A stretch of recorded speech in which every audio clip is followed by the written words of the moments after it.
कि क्रिमिनल्स के साथ क्रिमिनल की तरह ट्रीटमेंट करें। इसके आने 1984 में आप देखिए, आप एक छोटी सी बात, अरे आप सब बोल रहे हैं ये लाइन है, इन्हें 20 हम तो सेकंड दीजिए, condemn कर सवाल रहे का हैं। जवाब रोहन जी मैं आपको दे रही हूँ, 1 मिनट दूंगी मैं आपको, 1 मिनट। हम लोग तो कंडेम कर रहे हैं हर ऐसी घटना का, ये कंडेम कर रहे हैं क्या? नहीं करते। इस प्रदेश में आप युवा पीढ़ी है, कभी कर्फ्यू का नाम सुनते हैं? क्यों नहीं सुनते भाई? यहाँ पर अमन का माहौल है। जब तक इनकी सरकार थी, जब तक कांग्रेस था, तो कांग्रेस था जो हर जगह कांग्रेस की सरकार जहां जहां रही उन्होंने यही किया। मुस्लिम समाज को एक कटघरे में करके राइट कराया, उनको डराया धमकाया और उसको इस्तेमाल किया वोट बैंक की तरह। हमने कोई ऐसा नहीं, हमने इनकी चाल को बंद कर, इनकी जो गंदी चाल थी उसको बंद किया और सबको एक मेन स्ट्रीम में लाने का काम किया। एक दावा जो बार बार कर रही है और फैक्चुअली बात की जाए तो वो दावा इतना गलत भी नहीं है। वो कह रहे हैं हमने कर्फ्यू पर कर्फ्यू लगा दिया है। देखिए, एक कहावत है, अगर तूफानी बच्चे को आप क्लास का मॉनिटर बना देंगे, तूफान कहां से होंगे? जो कराने वाले ही जब सत्ता में आएंगे तो नहीं होंगे, हकीकत है। अच्छा। दूसरी बात, अब बीच में मत बोलिए, हो गया आपका, सुन लीजिए।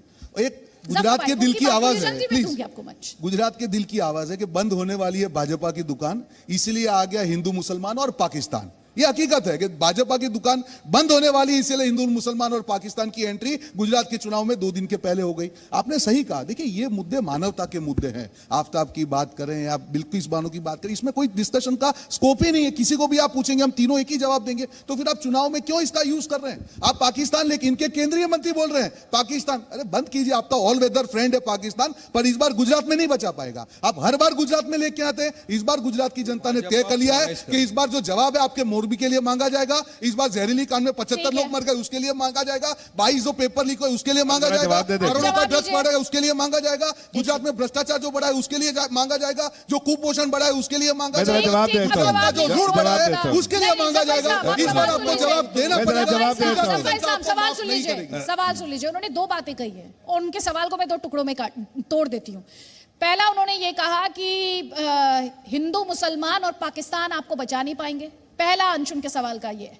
और दूसरा हिस्सा उस सवाल का ये है कि आप मोरबी पर जवाब नहीं दे रहे। देखिए, पाकिस्तान से ये सपोर्ट लेते होंगे, हमें पाकिस्तान से क्या लेना देना? बिरयानी खाने कौन गया? दूसरी बात, आपके आप राहुल गांधी जो है, रोहन जी अब उनका जवाब राहुल गांधी स्टेटमेंट देते हैं, भाई आप भी चीटिंग मत कीजिए। राहुल गांधी स्टेटमेंट देते हैं, इस्तेमाल कौन करता है? इमरान खान, पाकिस्तान का उस वक्त का प्राइम मिनिस्टर, जाके यूनाइटेड नेशन में किसके खिलाफ? भारत के खिलाफ, देश के खिलाफ।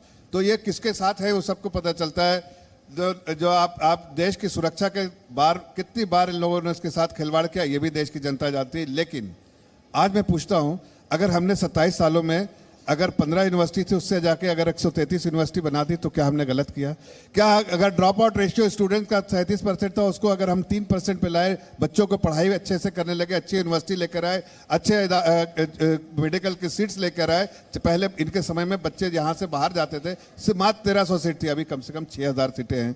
तो हमने विकास के लिए काम किया, हमने जनता के हित के लिए काम किया, जनता के लिए काम किया, बड़े अच्छी अच्छी सड़कें बनाई। हाँ, लेकिन अगर यहाँ क्राइम रेट कम हो गया है तो इनको दुश्वारी हो रही है। चाहते थे लेके सवाल है जफर इस्लाम भाई, मोरबी के साथ क्या सवाल है? आप क्यों अरेस्ट नहीं कर रहे कॉन्ट्रैक्टर? मैं तो कह रहा हूँ, अरे मैं तो कह रहा हूँ, क्यों कैंडिडेट डिक्लेयर कर रहे हैं? आप जरा बताइए कि आपके जो 140 जनों की जो जाने चले गई, 50 बच्चे के बारे में, उसके शर्म आना चाहिए, रेजिग्नेशन मांगो। वहाँ की अदालत उनको छोड़ दिया, जबकि उन्हें मौत की सजा देनी चाहिए थी। आपको पता है ना, जो कंपनी ने तो मोदी जी उसको चाय पिला रहे हैं आराम से बिठा के, अगर उसको एक घंटा छोड़ दो तो क्या होगा क्या नहीं होगा, ये आपके मुखिया के भाई कह रहे थे। फिर भी देश की जनता, अदालत सजा देती है। हमको कोई झूठ का अदालत का सजा देना का काम है, अदालत 100 मोटर लेगी। सबका साथ सबका विकास, सबका विश्वास की बात मोदी को लेकर जो आपसे सवाल है जफर भाई, उसका जवाब 1 सेकंड। बहिष्कार करने की वारिस पठान, आप ही का सवाल पूछ रही हूँ।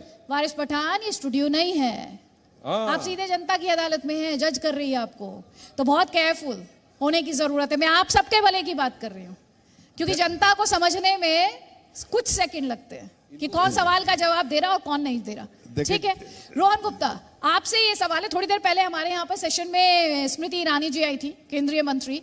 उन्होंने ये कहा कि एक ऐसा नेता जो 18 साल से पार्लियामेंट जा रहा है, वो देश को नहीं जानता कि भारत जोड़ो यात्रा कर रहा है। देखिए, जो मुद्दे बीजेपी की बौखलाहट भारत जोड़ो यात्रा के बाद हमने देखी है, और ये लोग क्या भारत जोड़ेंगे? इनके राज्य में ये पहली बार हुआ है कि दो स्टेट आपस में लड़ रहे हैं, ये देश को तोड़ रहे हैं। हमने देखा आसाम और क्या हो रहा है अभी वहां पे। ये लोग ने हमेशा तोड़ने का काम किया। इनको समझ में नहीं आएगी कि भारत जोड़ो यात्रा की स्पिरिट क्या है। देखिए भारत जोड़ो यात्रा क्यों हुई कि जिस प्रकार से इन्होंने ये बताइए राहुल गांधी क्यों भाग रहे हैं? नहीं, खाली पूछ रहे हैं, जवाब दे दीजिएगा। राहुल गांधी मैदान से क्यों भागे हुए ये भी बताइए ना। मैदान में अरे भाई लीडर कोई लड़ता है और आज यहाँ पे आती है इलेक्शन में, लीडर क्यों नहीं लड़ रहा है? और असर यहाँ पे कोई भी लीडर पॉलिटिकल पार्टी का रोहन गुप्ता आपसे जो सवाल है, एक सेकंड, उनसे बड़ा लीडर नहीं और भागा लीडर थे। जफर भाई प्लीज देखिए जफर एक सिंपल भाई, सवाल भी मैं आप तीनों ऐड से कर कह रही हूँ, दीजिए ना आप लोग सवाल। कोऑपरेट नहीं करेंगे अरे तो एक इसका सवाल भी मतलब ऐड कर दीजिए ना, होगा। सिंपल सवाल। मुझे बार बार आप लोगों को इंटरप्ट करना पड़ेगा, अदिति उतना ही जी, टाइम आप लोगों को अदिति एक्स्ट्रा जी, दूंगा। मैं एक तो सेकंड, छोटे से नहीं, सवाल नहीं, कर रहा लेकिन रोहन भाई सवाल जो है वो आपसे सवाल ये, जो अभी जफर इस्लाम ने भी उठाया, वो आपको शायद पॉलिटिकल आरोप लगा होगा, लेकिन यहाँ पे जो स्टूडेंट्स बैठे हैं वो भी सोचेंगे कि अगर एग्जाम हिस्ट्री का है तो आप केमिस्ट्री की प्रिपरेशन थोड़ी करेंगे, आप जो एग्जाम है वो प्रिपरेशन करेंगे। अब इलेक्शन जो है, सुनिए मैं आपको बहुत बेसिक सवाल पूछ रही हूँ, बेसिक सवाल पूछ रही हूँ उसमें। आपके ओपोनेंट्स जो एक सवाल बार बार आपसे पूछ रहे हैं और वो कहीं ना कहीं जनता के मन में वो सवाल घर कर रहा होगा कि इलेक्शन हो रहा है हिमाचल में, इलेक्शन हो रहा है गुजरात में, राहुल गांधी साउथ इंडिया, राहुल गांधी महाराष्ट्र में, राहुल गांधी तमिलनाडु में, राहुल गांधी केरल में, ये क्यों हो रहा है? ये कैसी रणनीति है? कांग्रेस के रणनीतिकारों को लेकर सवाल उठ रहे हैं। बिल्कुल सही रणनीति, इसका मैं जवाब दे दूं आपको। देखिए अदिति जी, पूरा भारत एक है। जब भारत जोड़ो यात्रा शुरू हुई तब से लेके आज तक इन्होंने बहुत प्रयास किए, कुछ न कुछ लेके आए, पर ये धड़कन है भारत की। भारत को जोड़ना हर भारतीय ने समझ लिया है कि हम मिलके इस बार भारत को जोड़ेंगे। कितनी भी नफरत की राजनीति करेंगे, इस बार इनको सफल नहीं होने देंगे। उसका मैं बता रहा हूं रीजन। आज गुजरात में चुनाव है अदिति जी, 27 साल से हम लोग चुनाव देख रहे हैं गुजरात में। जैसे ही चुनाव आते हैं ये लोग हिंदू मुसलमान पाकिस्तान हर बार लेके आते हैं। इस बार असर क्यों नहीं हो रहा? इसका क्यों नहीं हो रहा? क्योंकि भारत जोड़ो यात्रा ने जो एजेंडा सेट किया है देश में, आज उसका असर कन्याकुमारी से चालू होगा, पर उसका कश्मीर तक उसका असर है कि इनकी नफरत की राजनीति को पूरा देश मिलकर जवाब देगा, और वो है भारत जोड़ो यात्रा। अब जवाब लीजिए। नहीं, पहले इस पे जवाब मैं लूंगी वारिस पठान। देखिए वारिस पठान का जफर भाई मैं आपको 10 सेकंड अच्छा 10 सेकंड मतलब 10 सेकंड वारिस भाई 1 सेकंड उनको 10 सेकंड दे दीजिए, 10 सेकंड दे दीजिए। ठीक है जफर भाई को 10 सेकंड दे दीजिए। अच्छा 1 सेकंड वारिस भाई ले लीजिए 10 सेकंड का होता है। नहीं ठीक है, चलिए मैं तब बोलना चाहता हूँ कि अरे भाई भारत जोड़ो आप कह रहे हैं कि इलेक्शन लड़ना है यहाँ, तो वहाँ केरला में हम जो है भाग गए, वहाँ घूमते रहेंगे तो उससे मालूम नहीं है, वहाँ से होगा। भाई अगर आपको वाकई हिम्मत थी तो आप हिमाचल में बौखलाहट कहते हैं, हिमाचल में चलते भारत जोड़ो। आप ये बौखलाहट क्यों है? गुजरात में चलते भारत जोड़ो है। वारिस भाई ये कह रहे हैं राहुल गांधी के बीच में आपका आप दोनों चीटिंग नहीं करेंगे, आप दोनों चीटिंग नहीं करेंगे। जनता का डर दोनों को होना चाहिए, दोनों को नहीं, हर पॉलिटिकल पार्टी को होना चाहिए।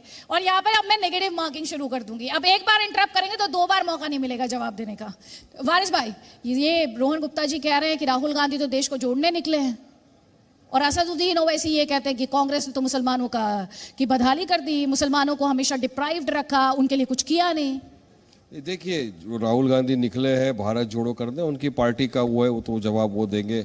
निकले हैं, जोड़ रहे हैं, जो भी कर रहे हैं, लेकिन हमारी जो बात है अदिति जी, वही बात ये है कि आप 75वां आज़ादी का आप अमृत महोत्सव बना रहे हो। मुसलमान जो इस देश का है हिस्सा है, जिसने आज़ादी की लड़ाई में अपनी जानें गंवा दी, उसका पॉलिटिकल एम्पावरमेंट होना चाहिए था, रिप्रेजेंटेशन होना चाहिए था, वो नहीं हुआ। आज मैंने गुजरात का एग्जाम्पल दिया आपके सामने, 1984 से अब तक लेके कौन सा मुसलमान MP बना, चलिए बताइए।